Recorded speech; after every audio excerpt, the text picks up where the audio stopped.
बूढ़े गिद्ध ने बताया कि बुढ़ापे में औलाद साथ क्यों छोड़ देती है।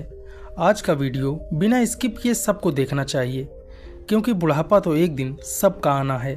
जो आज बालक है वह कल युवा बनेगा, परसों जवान होगा और फिर आगे बुढ़ापा स्वीकार करना ही पड़ेगा। चाहे कुछ भी कर लो, इसमें किसी की नहीं सुनी जाएगी। ऐसा नहीं है कि कोई व्यक्ति धनवान है, तुम्हें कुछ रिश्वत देकर वो बुढ़ापा तुम पर नहीं आएगा। ऐसा नहीं है कि कोई बहुत बहादुर है, लोग उससे डरते हों कि बुढ़ापा उसके पास नहीं जाएगा। चाहे कोई ज्ञानी हो, चाहे कोई बली हो, या चाहे वह कितना भी गुणी हो, सबके हुनर धरे के धरे रह जाएंगे जब बुढ़ापा आप पर आएगा। तब इसलिए यह जानकारी सबको सुननी चाहिए, तब उसे पता चलेगा कि बुढ़ापे में औलाद साथ क्यों छोड़ जाती है। एक जंगल में एक बरगद का वृक्ष था। उस वृक्ष में अनेकों प्रकार के पंछी थे, या कहें उस जंगल के सभी पंछी उस पेड़ पर विश्राम करने जाते थे। कुछ पंछियों का तो वह वृक्ष स्थायी निवास था। उस वृक्ष पर रहकर सभी पंछी अपार आनंद की अनुभूति प्राप्त करते थे। अगर हम किसी लंबे समय से किसी स्थान पर निवास करते हैं तो हमें उस स्थान से मोह हो जाता है। उसी प्रकार रहने वाले उन पक्षियों को भी उस बरगद के पेड़ से मोह हो गया था। एक बार की बात है, जंगल में सूखा पड़ गया। कई वर्षों से पानी नहीं बरसा।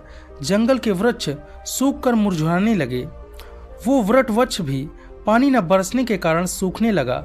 समस्त पक्षी धीरे धीरे करके उस वृक्ष को छोड़कर जाने लगे। जब वह वृक्ष पूरी तरह सूख गया, उसके पत्ते डालियां सूख कर नीचे गिरने लगे, तो उस वृक्ष पर रहने वाले सारे पक्षी उस वृक्ष को त्याग कर किसी दूसरे स्थान पर चले गए। केवल एक बूढ़ा गिद्ध उस वृक्ष पर अकेला बैठा रह गया। उसने देखा कि वृक्ष पर रहने वाले सारे पक्षी एक एक करके वहां से जा चुके हैं। कुछ पक्षियों ने उस बूढ़े गिद्ध से चलने को कहा, परंतु गिद्ध ने जाने से मना कर दिया। बूढ़े गिद्ध ने सोचा कि मेरा जन्म तो इसी पेड़ पर हुआ है, इसी वृक्ष पर खेल कूद कर मैं बड़ा हुआ हूँ। मेरे जीवन के सारे सुख इसी वृक्ष ने दिए हैं। आज जब इसके ऊपर विपत्ति है तो मैं इस विपत्ति में छोड़कर अकेला कैसे चला जाऊं।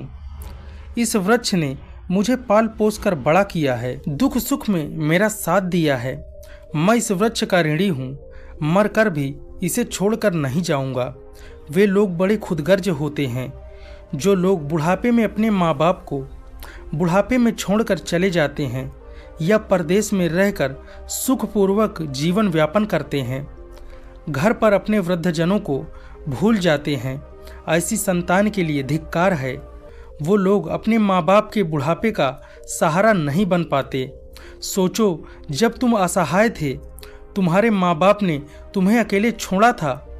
क्या जब तुम बीमार हुए थे तब तुम्हें अकेले छोड़कर गए थे? क्या जब तुमने किसी से झगड़ा किया था या तुम संकट में पड़ गए थे तो क्या तुम्हारे सहारे के लिए माँ बाप ने तुम्हें अकेले छोड़ा था? क्या जब उनके मन में किसी अच्छी चीज़ को खाने की इच्छा हुई थी तब उन्होंने तुम्हें छोड़कर कभी कोई चीज़ खाई थी क्या? आज वह बूढ़े हो गए तो उनसे तुम्हें घृणा होने लगी। तुम्हारे लिए उन्होंने इतना कुछ किया, उनके लिए तुम इतना भी नहीं कर सकते। उनके बुढ़ापे की लाठी बन जाओ। बूढ़े गिद्ध ने मरते दम तक वृक्ष को न छोड़ने की कसम खाई। कुछ दिन और बीते तो वह वृक्ष जर्जर हो गया। उसे दीमक काटने लगे, लेकिन फिर भी वह गिद्ध उसे छोड़कर नहीं गया। दिन में थोड़ा इधर उधर घूमकर अपना भोजन की व्यवस्था कर लेता और शाम होने पर उसी सूखे वृक्ष पर बैठ जाता। इसी तरह से कई रोज बीत गए। पशु पक्षी वहां से छोड़कर दूसरे स्थान पर चले गए थे। उन्होंने सोचा कि गिद्ध काका उसी पेड़ पर बैठे रहते हैं, क्यों न हम सब मिलकर उनके पास चलें और उनको समझा बुझाकर अपने पास बुला लाएं। यही सोचकर वहाँ कुछ पक्षी यही सोचकर बड़े गिद्ध के पास आए और उन्होंने अपने साथ चलने का आग्रह किया। कहने लगे, गिद्ध काका, कहाँ तुम इस सूखे वृक्ष पर बैठे रहते हो? इस वृक्ष का जीवन खत्म हो चुका है। मरे के साथ मरना कहाँ की समझदारी है। कहते हैं वही जीविका श्रेष्ठ है जिनमें धर्म की हानि ना हो, वही देश श्रेष्ठ है जहाँ कुटुंब का पालन हो सके। यह वृक्ष बिल्कुल जर्जर हो गया है, दीमक इसे गलाए जा रहे हैं। किसी दिन हवा के झोंके के साथ यह गिर जाएगा, फिर तुम कहाँ जाओगे। विद्वान लोग कहते हैं शत्रु, कर्जा, अग्नि, बीमारी, इन चारों को समय रहते दबा देना चाहिए। जो इससे अपना समाधान नहीं कर पाता वो बेमौत मारा जाता है। ठीक उसी प्रकार तुम्हें भी इस वृक्ष को छोड़कर किसी खुशहाल स्थान पर चले जाना चाहिए, अपना निवास स्थान बना लेना चाहिए। सभी पक्षियों के समझाने पर भी बूढ़ा गिद्ध जाने के लिए तैयार नहीं हुआ। कहने लगा, भाइयों, यह वृक्ष मेरे माँ बाप के समान है। मेरे माता पिता मुझे जन्म देकर इसी वृक्ष पर मुझे छोड़कर चले गए थे। उनके जाने के बाद इसी वृक्ष पर मैं खेल कूद कर बड़ा हुआ हूँ। जीवन के सारे सुख मैंने इसी वृक्ष पर पाए हैं। बचपन से लेकर बुढ़ापे तक का सफ़र मैंने इसी वृक्ष पर तय किया है। अब ऐसी मुश्किल घड़ी में मैं इसे कैसे छोड़कर चला जाऊं? ये मेरी सबसे बड़ी खुदगर्जी होगी। कहते हैं भक्त सेवक एवं शरणागत जो ये कहता हो मैं आपका ही हूँ। इन लोगों को संकट पड़ने पर भी नहीं छोड़ना चाहिए। जो उन्हें संकट में छोड़कर चला जाता है उन्हें बहुत बड़ा पाप लगता है। और जिसने अपना पालन पोषण किया हो, दुख सुख में साथ ना छोड़ा हो, ऐसे माता पिता को छोड़ने वाला वो फिर जघन अपराध का भागी होता है। उन संतानों को कभी मनुष्य की योनि में जन्म नहीं मिलता। गिद्ध ने कहा, मैं अपनी मृत्यु का इसी वृक्ष पर प्रतीक्षा करूंगा। आप लोग जाइए यहाँ से। गिद्ध की बात सुनकर सारे पक्षी निराश हो जाते हैं। वे लौटकर वापस चले जाते हैं। कुछ तो कहने लगे, इसे बूढ़े गिद्ध के साथ इसकी बुद्धि भी भ्रष्ट हो गई है, इसीलिए हमारा समझाना इसे अच्छा नहीं लगता। अगले दिन कुछ पक्षी उसे फिर समझाने के लिए आए, लेकिन गिद्ध ने जाने से फिर मना कर दिया। इस बार सारे पक्षी लौटकर अपने घर नहीं गए। वे सारे इंद्रदेव के पास पहुँचे और उनसे सारी बात बताई। हे भगवान, हम जिस वन में रहते हैं वहाँ कई वर्षों से पानी नहीं बरसा है।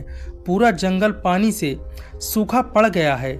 जंगल के सभी जीव जंतु जंगल छोड़कर दूसरे स्थान पर चले गए हैं। पर दुख की बात यह है, जिस बरगद पे हम लोग रहते थे उसी बरगद पर एक बूढ़ा गिद्ध भी रहता है। हम लोग तो चले आए, पर वह गिद्ध उस वृक्ष को छोड़कर कहीं नहीं जाना चाहता। वृक्ष सूखकर जर्जर हो चुका है, वह कभी भी गिर सकता है।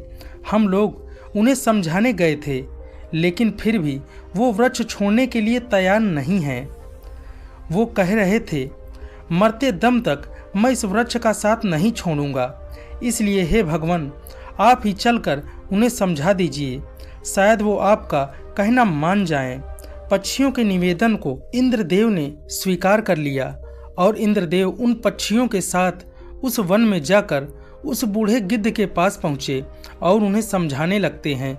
हे गिद्धराज, मैं देवराज इंद्र हूँ, तुम्हें समझाने आया हूँ। ये वृक्ष बहुत जर्जर स्थिति में पहुँच चुका है।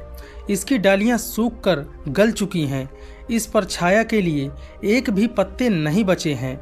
इसलिए इस पेड़ को छोड़कर तुम कहीं सुरक्षित स्थान पर चले जाइए। इंद्र की बात सुनकर बूढ़े गिद्ध ने कहा, हे भगवान, एक बात बताइए। जब मेरा जन्म हुआ था तो मेरे माता पिता इसी वृक्ष पर मुझे छोड़कर स्वर्ग सिधार गए। मैं जब असहाय था तो मुझे इसी वृक्ष ने पाल पोस कर बड़ा किया। मैं इसी वृक्ष पर खेल कूद कर बड़ा हुआ हूँ। इस पर रहकर सारे सुख उठाए हैं। इस वृक्ष पर रहते रहते मैं बूढ़ा हो गया हूँ। मेरा पूरा जीवन इसी वृक्ष पर बीता है। आज जब इस वृक्ष पर विपत्ति आ गई तो मैं इसे छोड़कर कैसे चला जाऊँ। अक्सर लोग यही करते हैं, विपत्ति आने पर गरीबी में अपने बंधुओं का साथ छोड़ देते हैं। हे नाथ, मैं उन मतलबी लोगों में से नहीं हूँ। मैं मरते दम तक, आखिरी सांस तक अपने माता पिता की तरह इस वृक्ष का साथ निभाऊंगा। गिद्ध का अद्भुत प्रेम देखकर इंद्र बहुत खुश हुए और वो कहते हैं, गिद्ध मैं तुम्हें वरदान देना चाहता हूँ, बताओ तुम्हें क्या चाहिए। तब गिद्ध कहता है, हे भगवान, अगर देना ही चाहते हो तो मुझे वरदान नहीं चाहिए, मुझे वरगद को वरदान दे दीजिए ताकि ये हरा भरा हो जाए, इसकी आयु बढ़ जाए। मैं तो वैसे भी बूढ़ा हो चुका हूँ, थोड़े बहुत दिन का जीवन शेष बचा है। मेरे बाद इस वृक्ष की छाया में हजारों पक्षी सुखी से रहेंगे, इसका भला हो तो मुझे भी खुशी मिलेगी। गिद्ध की बात सुनकर इंद्र ने उस वृक्ष को फिर से हरा भरा कर दिया। पूरे जंगल में वर्षा हुई और जंगल के वृक्ष फिर से हरे भरे हो गए। चारों तरफ हरियाली छा गई। जो जीव जंतु पशु पक्षी जंगल को छोड़कर चले गए थे वो फिर से उसी जंगल में लौट आए। सारे पक्षी वृक्ष पर रहने लगे। सब पक्षी बूढ़े गिद्ध की सब खुश होकर सेवा करने लगे, उनके लिए भोजन पानी वही लाकर देने लगे। दोस्तों, इस प्रकार गिद्ध का शेष जीवन सुखमय बीता। हमें भी इस कहानी से यह सीख लेनी चाहिए कि अपनों का बुरे वक्त में साथ नहीं छोड़ना चाहिए। खास करके जिसने आपको जन्म दिया है, माँ का पालन पोषण करने वाले उस पिता का, वो आपके जीवन दाता हैं। आपको पालने में उन्हें बहुत कष्ट उठाया है।